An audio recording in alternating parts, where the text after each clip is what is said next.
Exciting. I think we've gone live. Here we are. We're at World Bionicle Day, 2024 World Bionicle Day. I think I got everything up and running. Thanks so much for tuning in, you guys. My cat is kind of losing its mind right now. Let's see, there. That is much, much better. Anyway, thanks for tuning in, you guys. Let's see. I hope that the regular feed has been going quite well. Liam says he's going to be patching me in. I should be able to see your questions fed to me. So I want to tell you a little bit about myself. I think you guys know that I'm Stuart Sayger. I drew the Bionicle series for the entire Bionicle Ignition run, starting with issue 0. Let's see, I think it did 12 issues. The issue 6 was available digital only. You guys know this. We're going to have some fun tonight because I want to show you some things out of the archives from when I worked on this. I want to show you some new Bionicle art because I've actually been drawing these characters again the last couple of years. I have some of the originals I have with me that I drew for World Bionicle Day years past. As well, I brought my art supplies, so we're going to draw a Bionicle tonight as well. And I've got my tabletop cam hooked up, so you're going to be able to see the drawing as I do it. Let's see. In addition to that, what have I got? I've got a great Axon necklace that a fan made for me years ago. I don't know, all kinds of stuff that I want to show off. We've got about an hour to fill, and so I thought I should dive right in. If you guys have one of these, you probably recognize me. I've aged a little bit, but there I am when I first got this job to do this comic book. You can see the hair is a little bit different, and the glasses are new. But it's still the same old me. Issue 0 was the first one I drew, and it was kind of funny because many artists were asked to try out for the job. I was very fortunate that I got the job. Jay Gardner was the editor for Bionicle for the first year, and he approached me from DC Comics, asked me to try out for the job. And I've told this story a couple times, so I'm not going to tell the same stories that I told in previous years of World Bionicle Day, but I got the job. And right out of the gate, I was thrown in. Our first issue was issue 0. And if you have these comic books, you should know that issue 0 was just the fold-out poster, which was this guy here. And issue 1 was a double-sized issue, and I don't know for sure, but I think the reason that it was done that way was because the contract stipulated that a certain number of pages be created per issue, and because Lego had DC Comics had sort of they had reimagined the series and brought me in a little bit late. I think it was a little bit tight to get the first issue out on time. So what they did was issue 0 came out early. It was sort of a preview issue, and then to make up for the missing pages, issue 1 was larger. But what I want to show you is I have a couple sketches that I still have that for the initial poster concept design. This guy here that ended up being Hakan.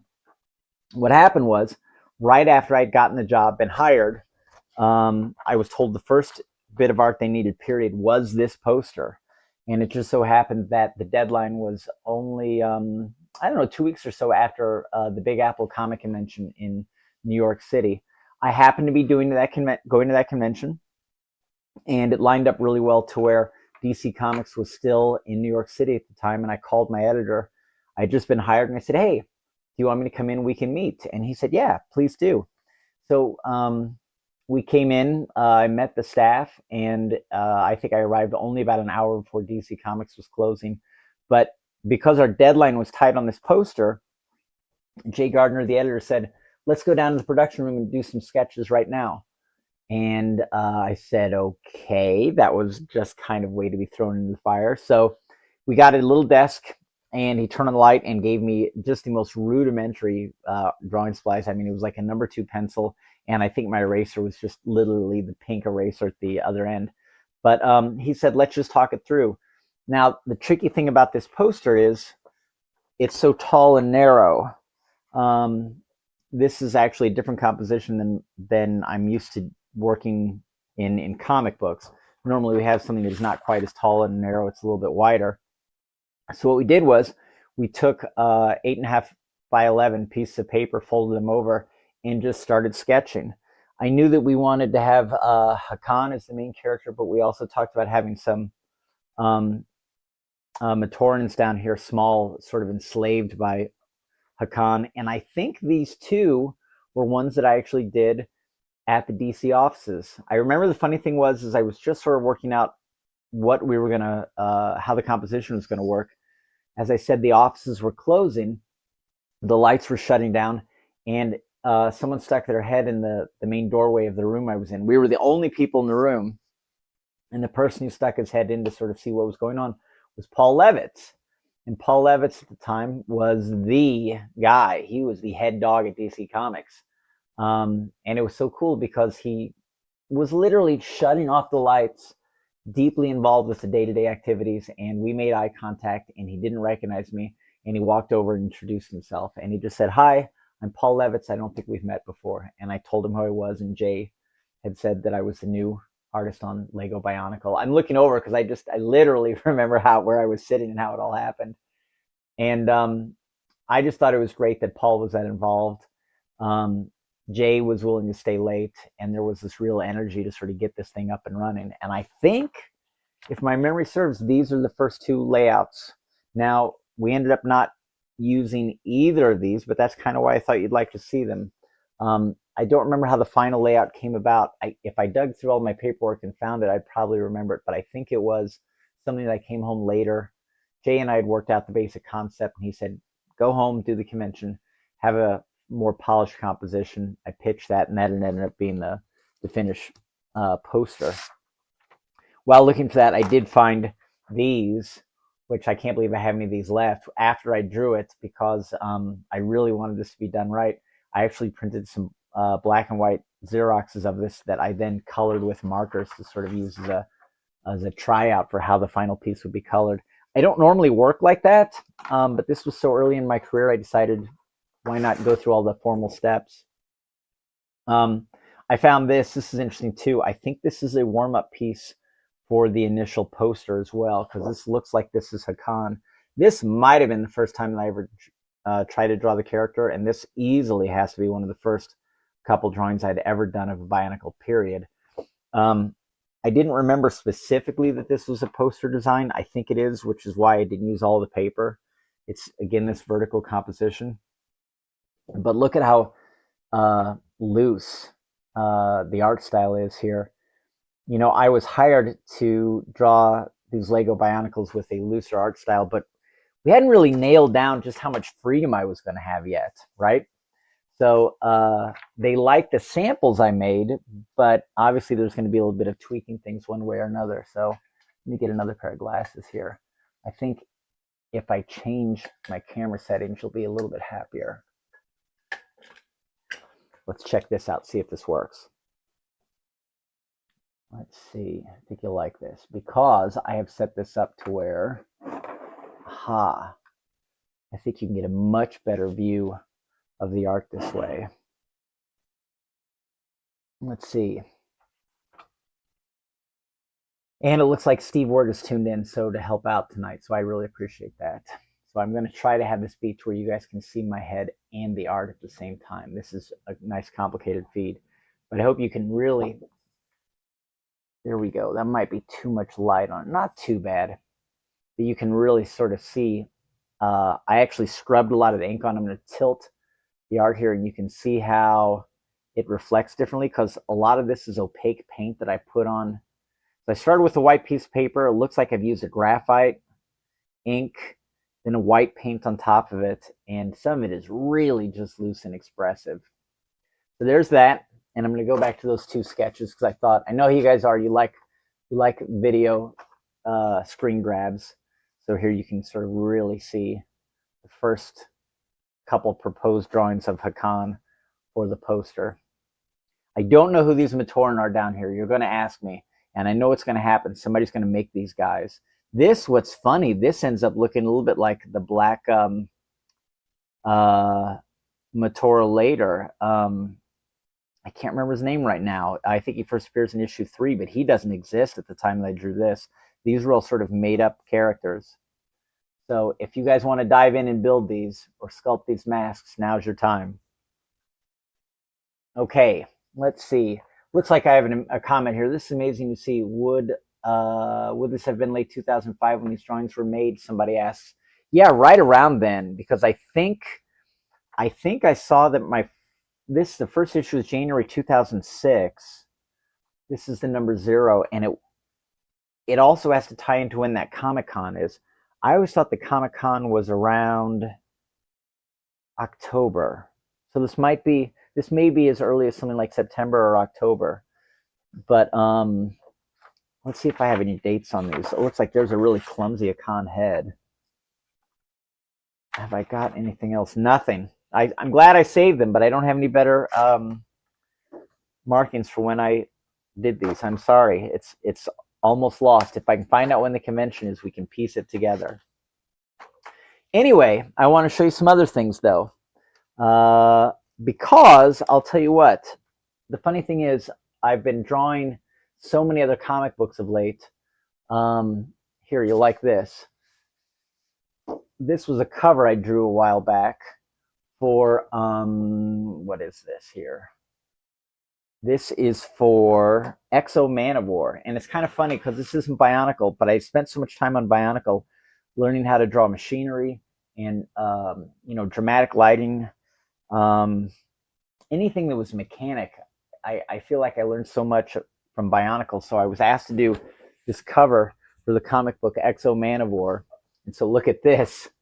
It's kind of funny, but if you zoom in, it's sort of how I've drawn the bits of machinery on him. It really harkens back to how I drew Lego Bionicle. Lego Bionicle helped me hone my craft and learn my skills. And a piece like this, can I find the printed comic book? It probably doesn't look like this without me having the time to spend on Bionicle. So Bionicle led to lots of things. As well, look at this. I was asked to do a couple covers for the Transformers.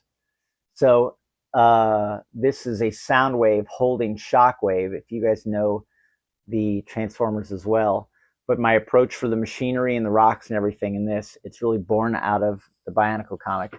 Interestingly enough, this was a cover for the IDW Bionicle comic, or excuse me, IDW Transformers comic. So there's that after I've colored it. Now the reason I want to show you this is my coloring. The way I color my art is very different than what Alex Blayart did. Alex was the colorist for Lego Bionicle, and I really think he did a great job.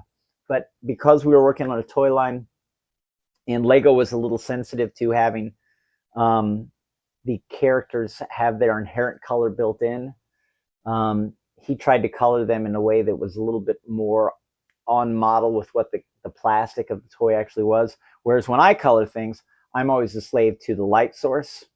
This is Soundwave, like I said, and he typically is blue, but here the lighting is so dark, I've made him almost a silhouette.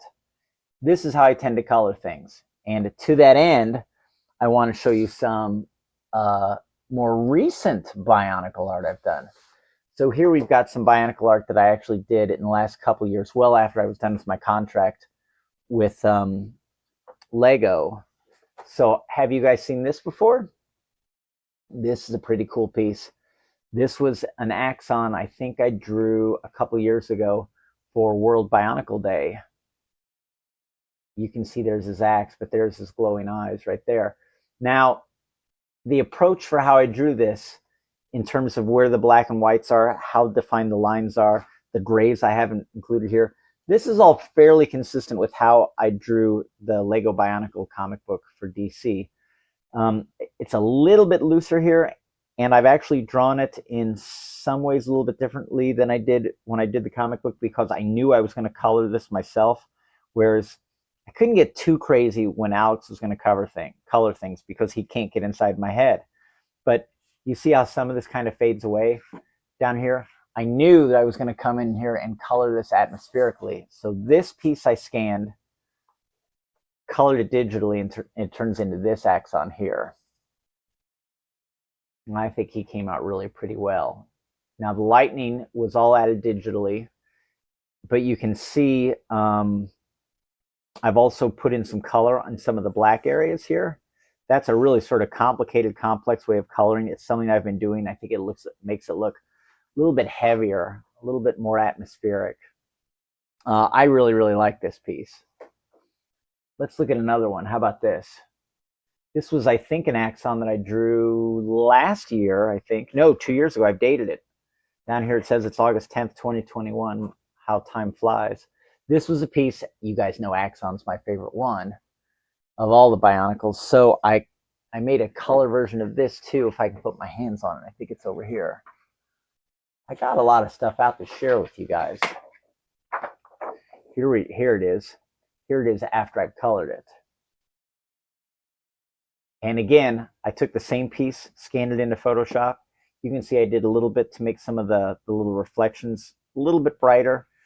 Colored in the background a lot. The big thing I did was, you see it in this case, I've drawn in some lightning. I liked it, but I muted it an awful lot. I really wanted the light to come off of Axon rather than the back be illuminated.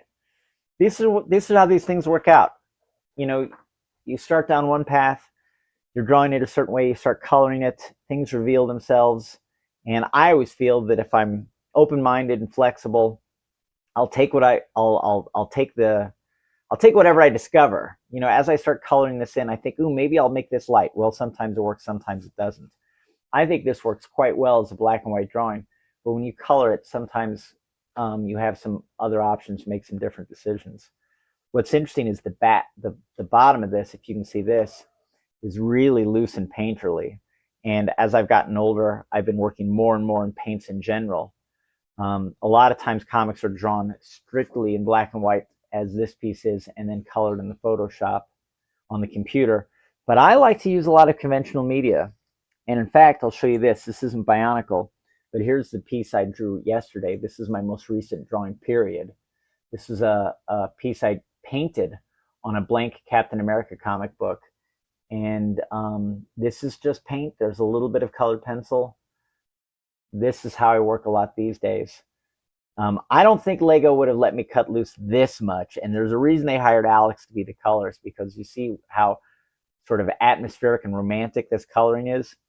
This might have been a little bit too much for what Lego really wanted for that series. I love the way this looks, but the characters for Bionicle were so complicated, it was probably better if they reined me in and draw something a little bit more naturalistic to the colors of the objects. Let's see, I tried to find it. I'm not sure where it is, but I know I drew this here recently. This is a new Bionicle that I drew. It's a Piraka. The original for this was great big. It was the size of the Transformers pieces that I showed earlier, but I have squirreled it away someplace, so I only have the print to show you. But I wanted to show you this because, again, this is really what Bionicle would have looked like had I done all of it myself. I think that Lego was wise, as I said, to rein me in a little bit, but I don't want to be too hard on them either, because I want to remind everybody, I really want you to think about all the other products that Lego had made at this point. So much of their toy line has been really clean lines. You know, you think about how the pieces have to fit together.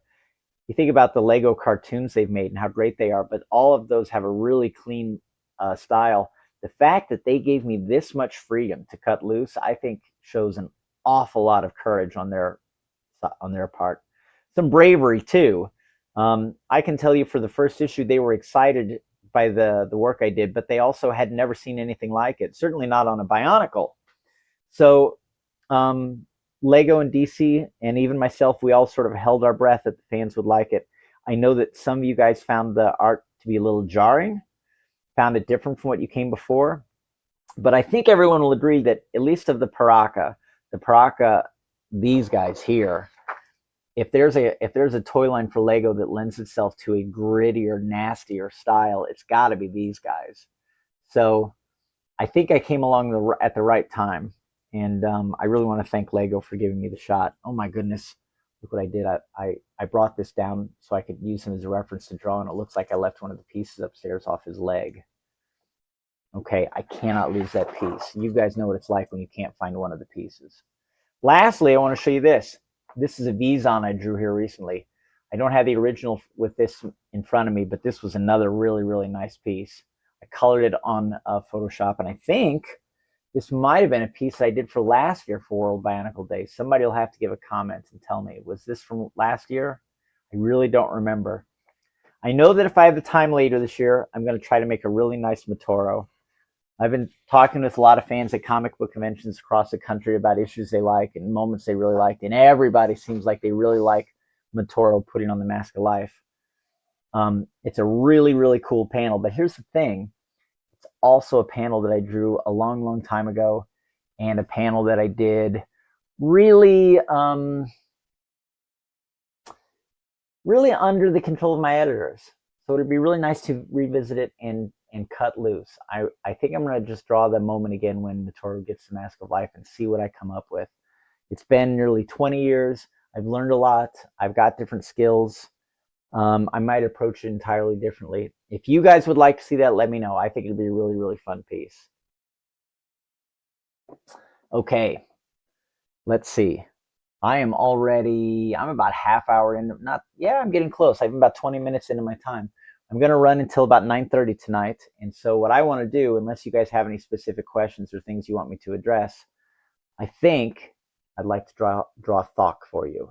And I'm going to put on my other camera and you guys can watch how I do it. Does that sound interesting? Let me see. I was asked the question, let's see. What sort of guidance were you given when you originally drawing the Mask of Life? Not as much as you'd think, I can tell you that. There were a couple different models, designs for what the Mask of Life was going to look like. I'm pretty certain that I've seen the recesses of it, the depth of the figure within the mask represented differently in different mediums. That is to say, I don't know if it was a video game or a movie, but I was on model with what I was asked to do. I think they may have simplified it a little bit for the comic book. But you'll remember Motoro puts it on and sort of takes that stickman figure panel. You guys gave me a hard time about it when you were young. You know what I'm talking about. That's the pose that the Mask of Life has on the mask. It's one of the reasons that I had him take that pose. When I draw the Mask of Life now, I might add more detail to it. We'll see what happens when I revisit it. But in the meantime, let's talk about making a Thok. This will be cool. So here's what I'm going to do. I'm going to change my camera back. And turn my light down. I'm going to show you how I do all this stuff. So this is going to start off as, okay, let's see, let's make sure I get my paper in the right place. Let's get everything where you can really watch this. This looks pretty good. So typically when I would have drawn these characters, what I would do is I need to think about what it is he's going to do within the story. As we're drawing him right now, I just really want a really, really cool drawing of him. I've got no before, no after. There's no script I'm adhering to, so I can draw anything I want.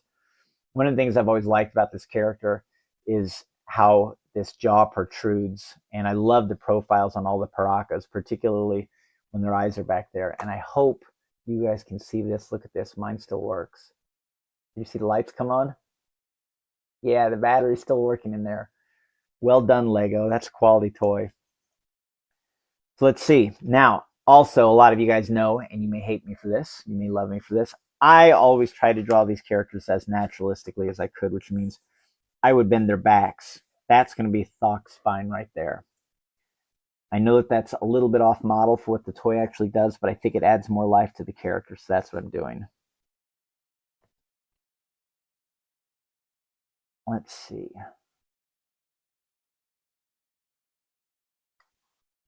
Actually, I've already changed my idea. I'm going to draw him bigger than I thought I was.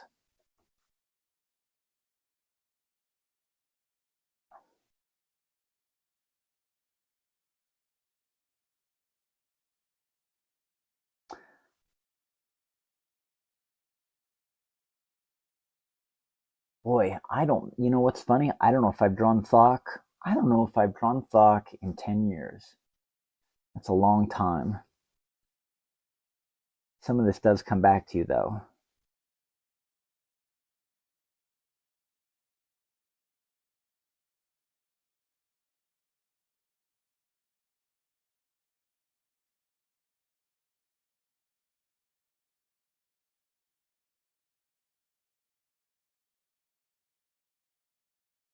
So as you can see, I'm drawing pretty quickly, and I sometimes take some liberties with the anatomy on these guys, and I know that drives some of you nuts, and I actually understand that.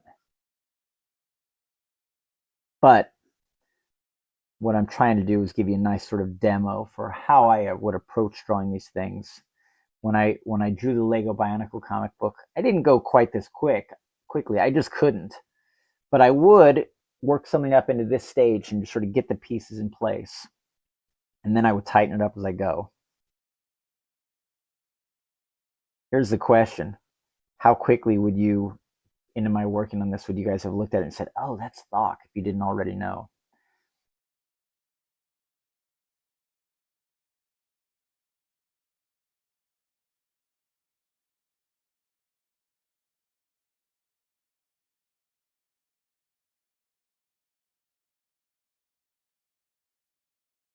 Let's get these eyes going right. That's a point. Okay, I've got most of my pieces in place. Let's see.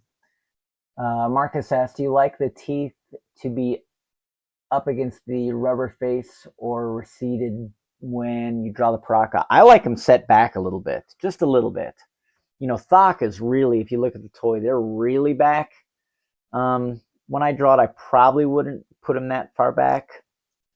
But the funny thing is, you know, if you set it back, you get a little bit more depth to the character. That's the thing. You want this thing to take up as much. You want the volume that it takes up to have real depth to it, so it seems more lifelike. Now, what I always forgot about is their teeth kind of do this stair step thing. Yeah, I got to get that right. He just barely has a plane, so I've got his smile up a bit high. Let's see how that's working. That's not too bad. Now, here's what's going to be interesting about this. I'm going to make this as a simple painting rather than a conventional drawing. I think you guys will find it to be kind of fun if I do it this way.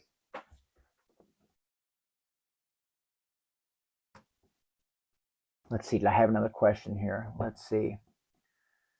Will you see the Hakan sketches on Biomedia Project? Ooh, I don't know what that is. Will I see the Hakan sketches on Biomedia Project? I don't know that I will. Send me, I'd like to see them. I don't know what they are.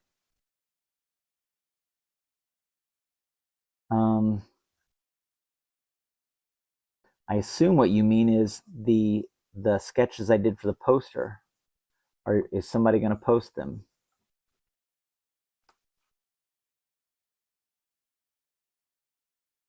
That's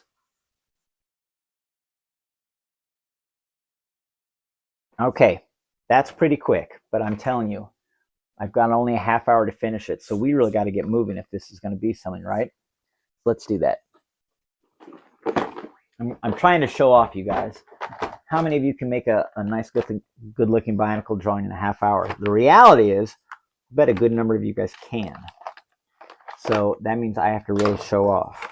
I have to really try hard to give you something nice here. Pick out a couple markers.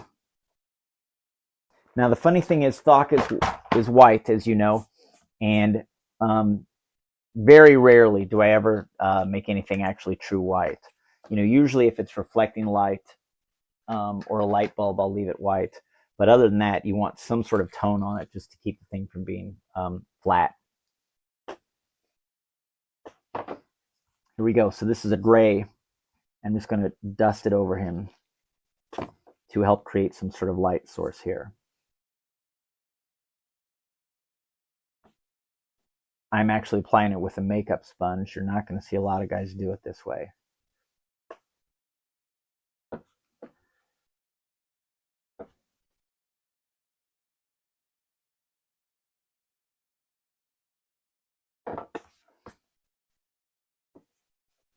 You can ask me how crazy this is. My computer keeps trying to scan. It's cracking me up. Unfortunately, Thok turned out to be off-white first time in Bionicle. Well, as I said, we may have actually put him in there that way. You know, a lot of painters will tell you you never have true white light. For something to really be white, you need to have white light. And typically, even if you're in your house, or unless you're in sunlight, you rarely have a true white. Let's see. There were some characters shown in the 2009 comic All Our Sins Remembered called Betera that were going to be made into sets that were never released. Did Lego send you reference pictures for prototype models? Also, let's see. That is a good question. I think, is that this guy here? Let's see. I don't know if I'm in this All Our Sins Remembered. What's the name of my story in this guy? All Our Sins Remembered. So Lego never sent me any sets for this.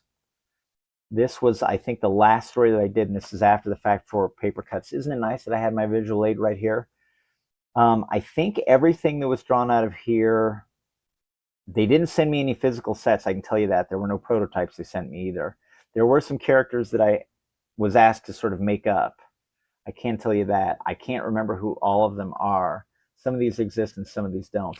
But there were no models that I was presented, or physical reference that I was given. Sorry, I can't help you with that, because I know you guys are hungry to fill every little hole, and I don't blame you. So I put down a lot of gray on that. Let's put a little bit of blue on it. Like I said, I want to keep it from being flat.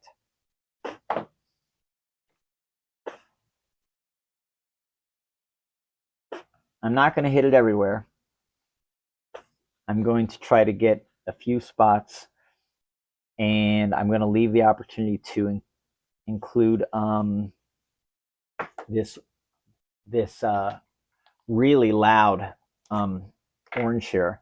Now the thing about it is I don't want it too loud, so a great thing I can do is actually mix it with my blue. They will kind of neutralize each other and sort of make a almost a gray.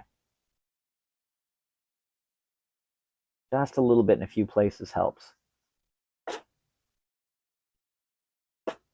Put a little bit in this background here, and that'll make the cool Thok stand out from that background. Let's see how that is. Okay, I've got some base colors in place, some different values, some grays to sort of anchor things. What if I came in here with some black lines and some flat black and sort of tightening this up? Let's see what we get.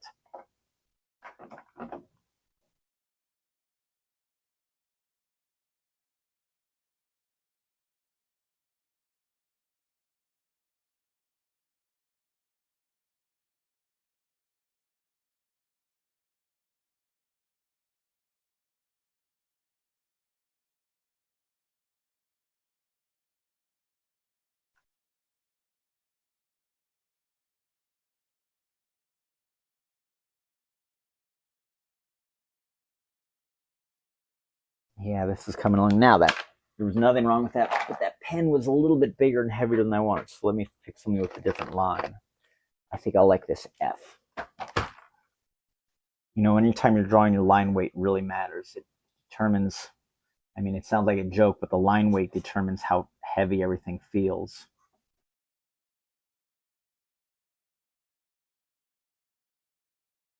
Let's see here.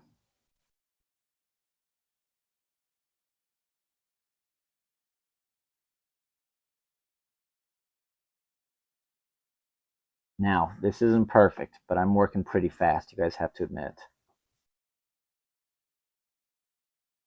But see how those grays are starting to make this nice framework for this piece? The lines would otherwise look really flat. Let's see, have you ever been curious and designed your own custom Piraka, let's see, characters, faces, spines in the same way that you created many excellent mass designs based off actual sets? Man, I got to tell you, I wish. There were only a few times that I had the opportunity to sort of create a character, and they were almost always in the background of this. And I always kind of felt like I couldn't make anything that was too wild. I remember I drew one, and they said it was a little too close to Batman. And I didn't really mean it to be close to Batman, but you always they have sometimes the Matoran have little protrusions that stick out of them one way or another, and his were a little too close to like Batman ears. And I will tell you, I am a Batman fan, so it's very possible that it just sort of looked more like Batman than I meant it to. But you can't get too crazy. Particularly, the funny thing is when you're making these characters up, when they appear, the particular story usually needs a character to stand in the background, but they aren't the main focus. So you don't get too involved in the details of making them up. But I think that if they are unique and distinctive, without going too crazy, they do add a lot of life to the story. You want the added characters to be believable. You want them to sort of be on model with the other characters that have already appeared. Now, I think there is something you said for a certain rhythm. You learn what the Matoran look like if you have a few of them, and you say if there were another one, it might look like this or that, but you can't just do anything. How's this guy coming along?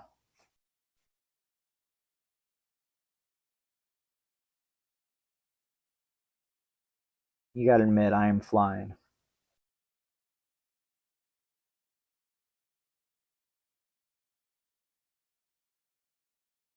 That's going to be his arm back there. That literally is going to be his arm. You like how I just stuck it on?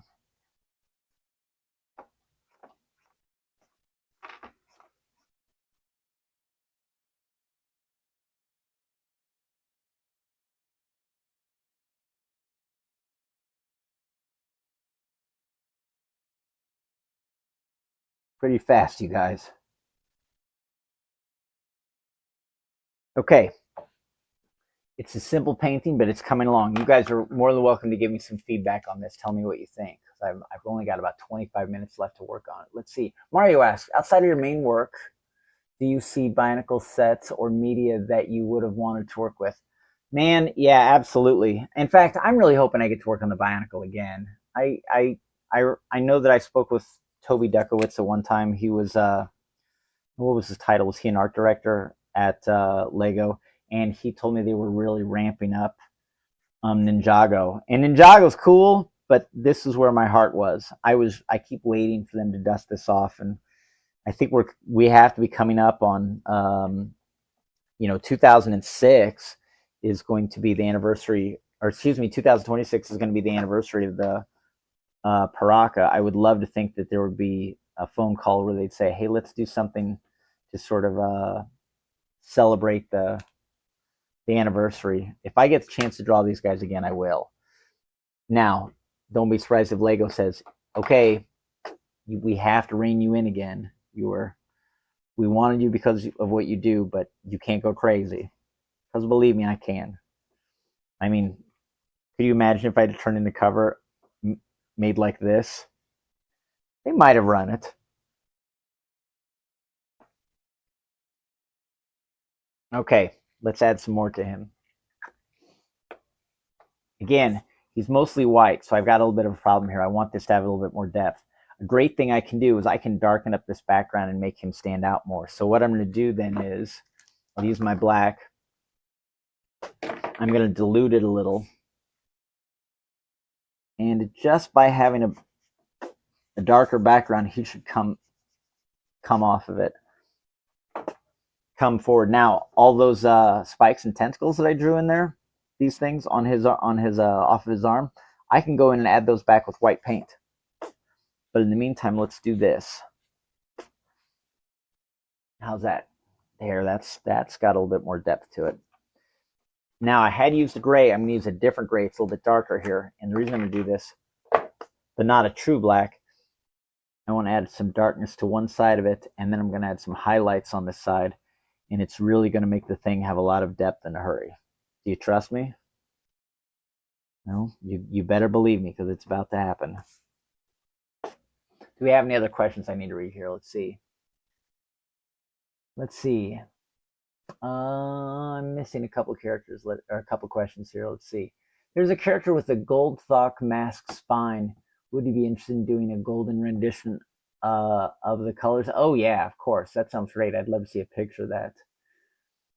I'm glad my group commissioned you to do I cannot pronounce this, Lesovic, since you had never done that character before.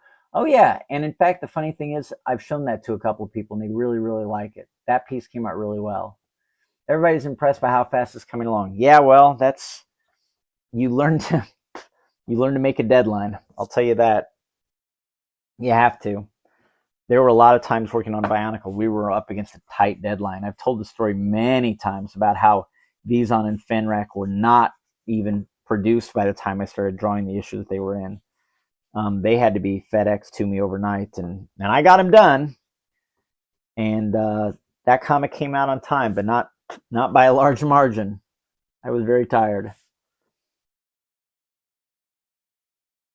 Okay. Yeah, I'm liking how he's working out.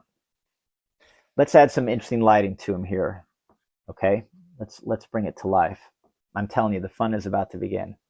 First thing I want to do is I want to add a little bit more blue to a few places to keep this from flattening out. Right in there. A little bit down here.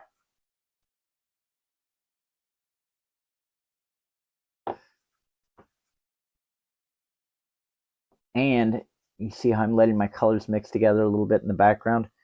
It'll give him more of an atmospheric look to it. He'll be floating in this background.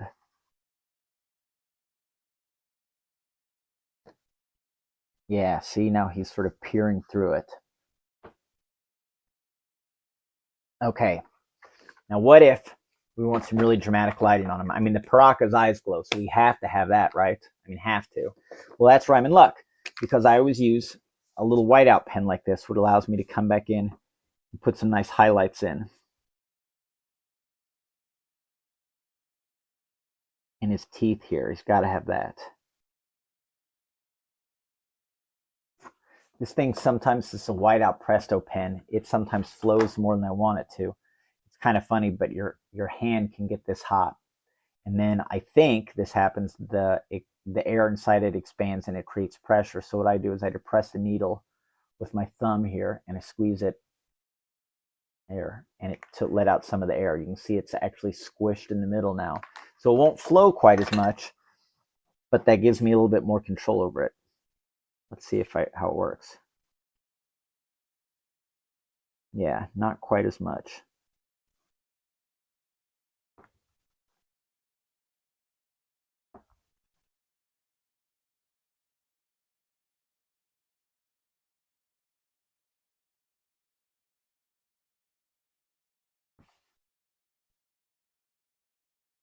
Now we want to have red glowing eyes. And a good trick you can do when you want your eyes to glow is, particularly if you want them to be red, you don't actually draw the part that glows as red, you draw it as white.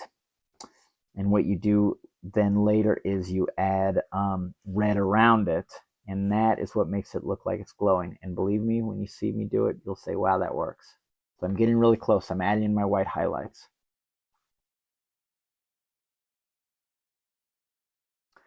Also, I'm never afraid to smear something around.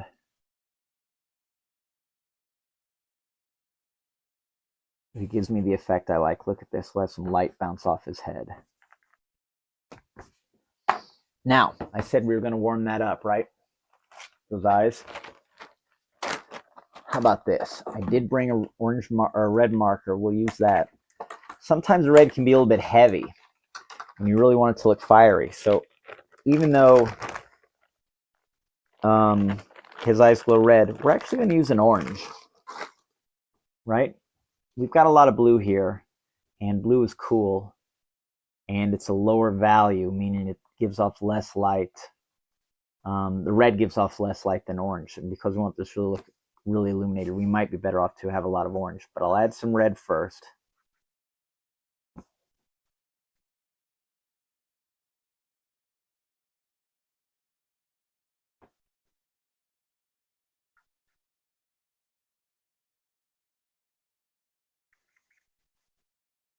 And then this will stand on top. See how much it stands. Yeah, I like that. And it can actually glow out of there a little bit too.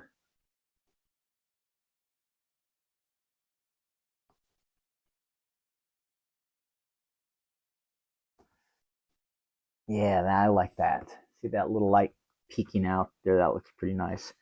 And if we don't really like that, we can have a little bit of a lightning or sparkle come out.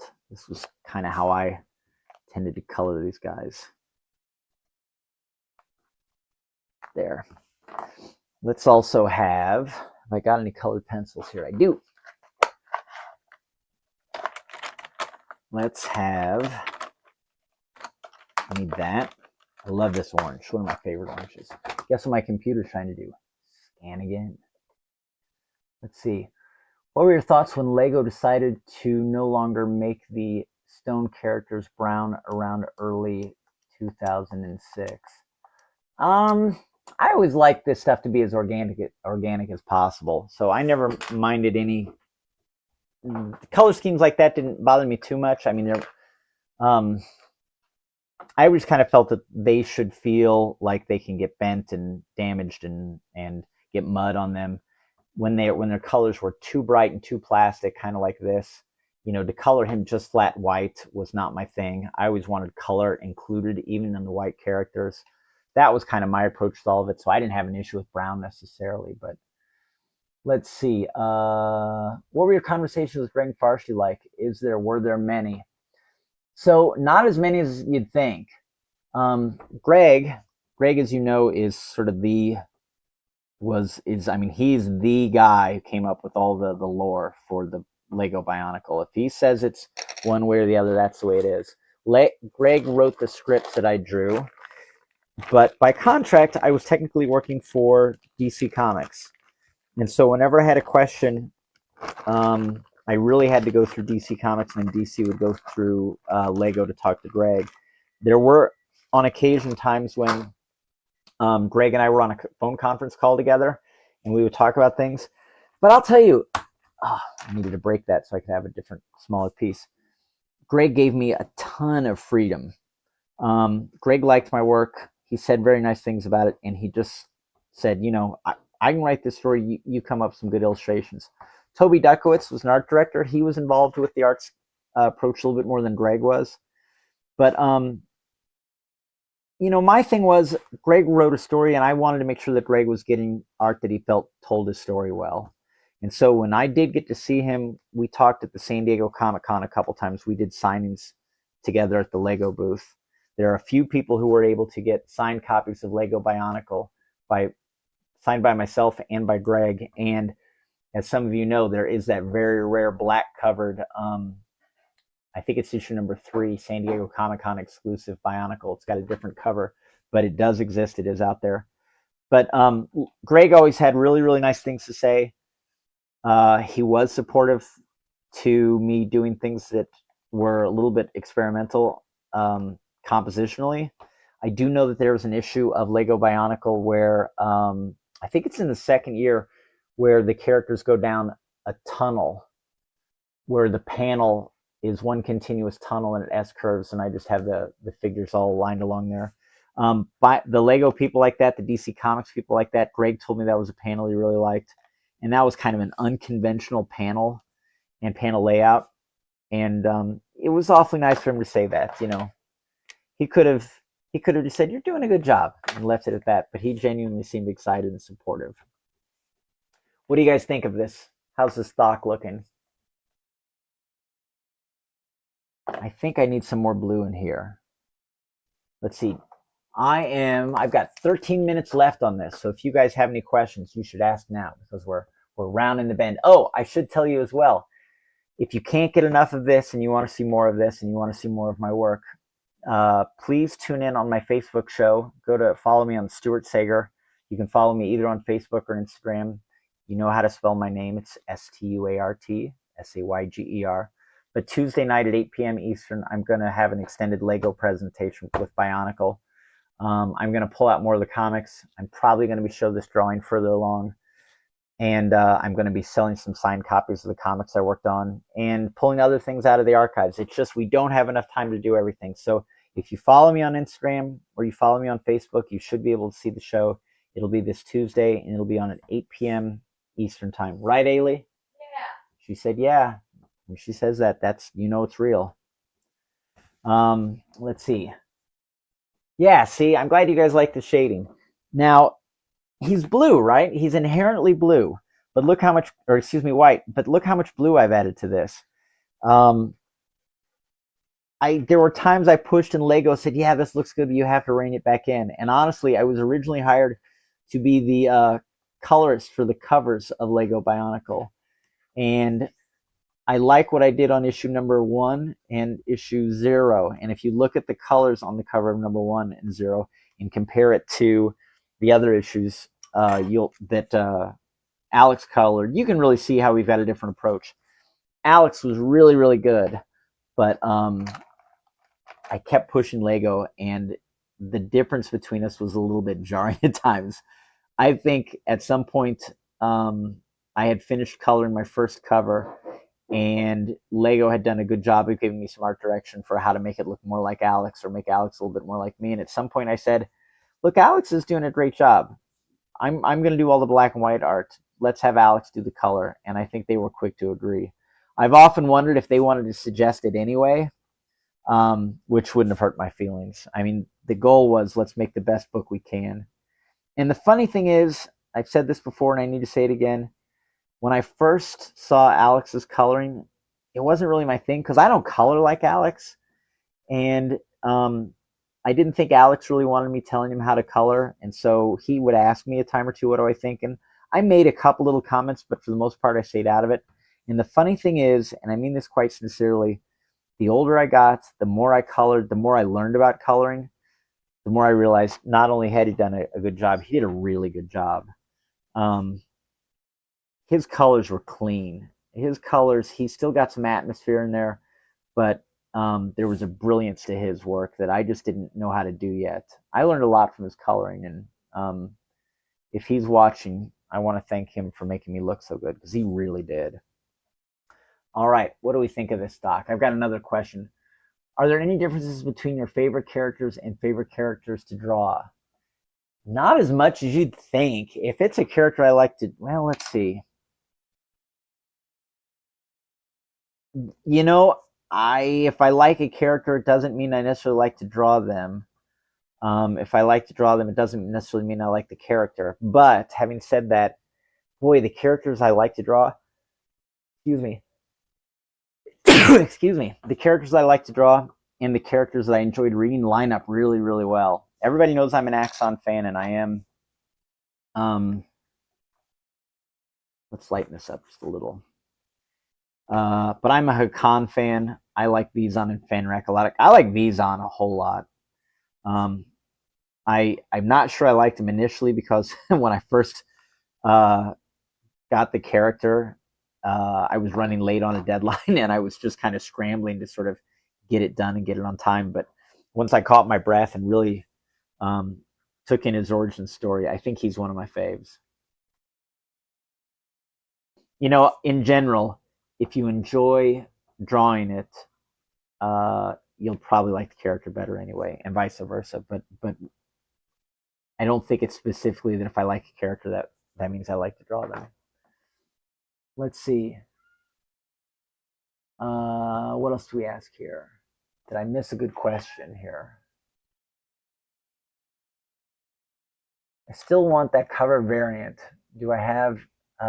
But I do have a couple of issues signed by you. Yes, there was a gentleman that I met at the New York Comic Con last year, and he had 3 or 4 of those San Diego Comic Con exclusives. A really rare one. He had one that was graded, professionally graded, and signed by Greg. And he had me sign it, and someone else had signed it too. It might have been Toby Dutkowitz. I don't think it was Alex the colorist, but I was incredibly impressed. And I said, "How'd you find it?" I don't remember what he told me, but I just saw so very few of those. If you have one of those issues, they're very, very rare.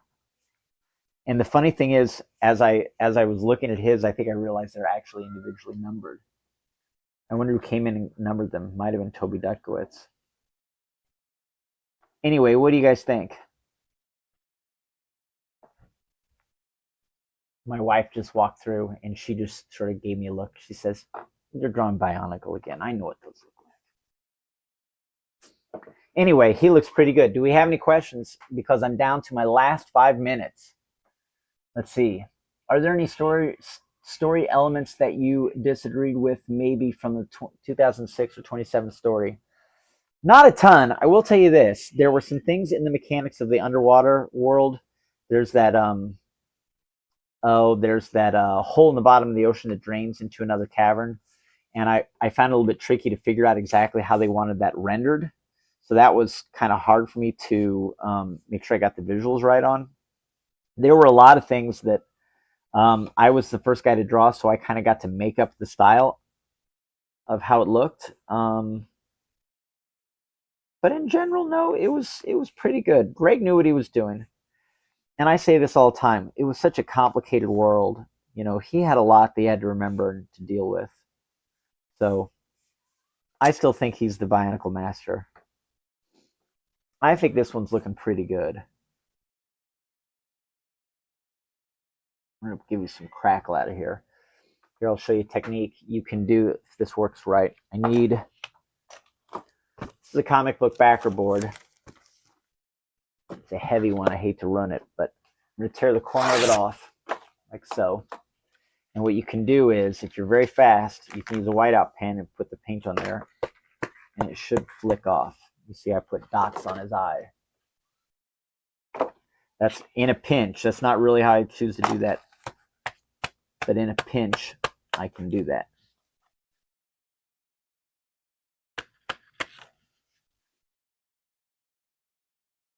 Yeah, it adds a little bit more crackle to it.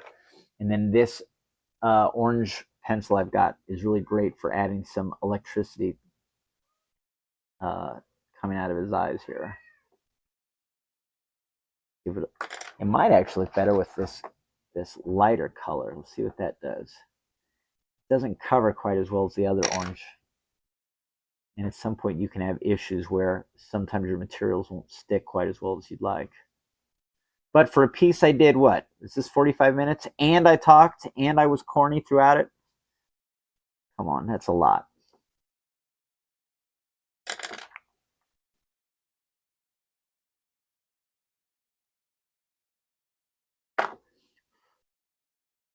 I'll add a little bit more warmth into this.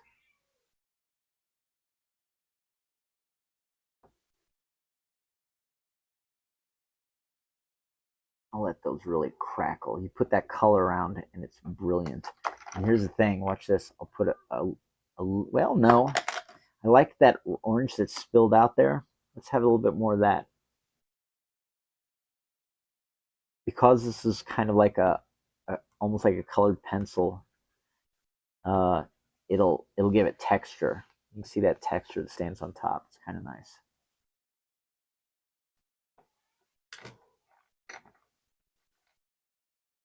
How about a few more of these sort of electricity crackle lines?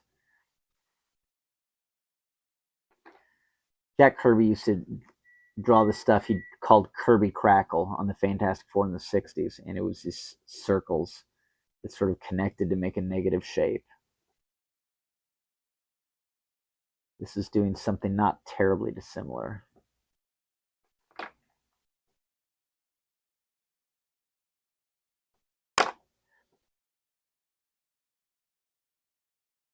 Alrighty, we're down to just the first couple minutes. Let's see. What's a good question? Oh yeah, somebody just called it a little bit of Kirby Crackle. Let's see. Were there any characters that seemed to fight with you when you drew them at first? Oh yeah, Maxilos was hard, and there was another large Bionicle. Not Vizon, not not Piraka, not Axon. I took those right away. It was Maxilos, and there was another one that was kind of tricky. I know I only drew that that Walmart exclusive character once, and that was kind of weird because I felt like I never really mastered the anatomy of that character. When you only draw them once, you draw them from one position, then you're on to the next one. So to this day, if I had to draw him, he'd probably be the hardest because I spent the least time with him. Maxillos, though. There was one issue where, it was one of the underwater issues where I accidentally drew the wrong character. It was supposed to be Maxillos, or I drew Maxillos and it was supposed to be somebody else. And we caught it, and I was able to correct it. There was some place, I think, in the first year where I actually had drawn the wrong character and we didn't get it caught. So you guys probably know what that is. I think he's looking pretty good here, though. Let me hold this up so you guys can get a good look at him. I'll change my camera angle here. How about... That looks pretty good. How's he look there? I think that's a pretty good demo. You know, it's not quite as finished as some of the pieces I've done in the past, but this one actually has color. And I did spend a lot of time sort of describing how I implemented my techniques and how it works. And I hope you guys found that entertaining. If you want more of this, I will be back. As I said, I'm going to be on Facebook and Instagram Tuesday at 8 p.m. Eastern Time. I'll probably do a little bit more work on this, and I'm going to pull out some more things from the archives for you guys to see. And I'm going to be selling some signed Bionicle comics if you want to get some for your collection, certificates of authenticity with them and all that other good stuff. So unless we have any last-minute questions, this may tie us over until next year. I really want to thank everybody for bringing me aboard. Steve, you've helped me with this every year. Liam, I know it doesn't happen without you. I'm so glad you guys have kept this community going. Somebody needs to convince Lego to do more Bionicles, and when they need the art done, believe me, I am happy to be first in line. This was my first big job in comics. I learned an awful lot from it, and I forgot I buried the lead. How about this? If you guys want to hear more about this, how cool is this? A couple months ago, at Indiana University, they had a TED Talk event called Play or Pause, and I was asked to be a guest. So if you look on YouTube, you can find, I'll post a link for it on my Facebook and my Instagram tomorrow. There is about a 15-minute TED Talk I give about how I got the Bionicle job. Truly, I talk about it. It's a lot of fun, and I'm very flattered that I got to do that. I'm very flattered you guys are interested in the story of Bionicle. If you come back next year, I'll bring more art out. I'll probably draw Matoro. I might have that Matoro Mask of Life piece done by then. I'm making more, so don't think we're done. Any questions in the meantime? This is probably going to be the sign off, if not. Alrighty. I think my cat thinks I should be done. Does the dog think it's time to be done? Is my wife? Yeah. I think it's time. See you guys next year. By the way, oh yeah, one last thing before I go. If you want to see me in person and get your Bionicle comic signed or ask me any questions, I had a little note here telling you all the comic book conventions I'm going to be at, and I forgot them. I forgot it. So I know that I'm going to be at Terrificon in Connecticut next weekend. The weekend after that, I'm at PopCon in Louisville, Kentucky. I am doing the New York Comic Con this year. I will be doing GalaxyCon in early December in Columbus, Ohio. I will be doing a comic book convention in Wisconsin called FanX. I think that's in November. And there's probably something I've left off. So that's not bad off the top of my head. Thanks for tuning in, you guys. I had a blast. Till next year. Bye-bye.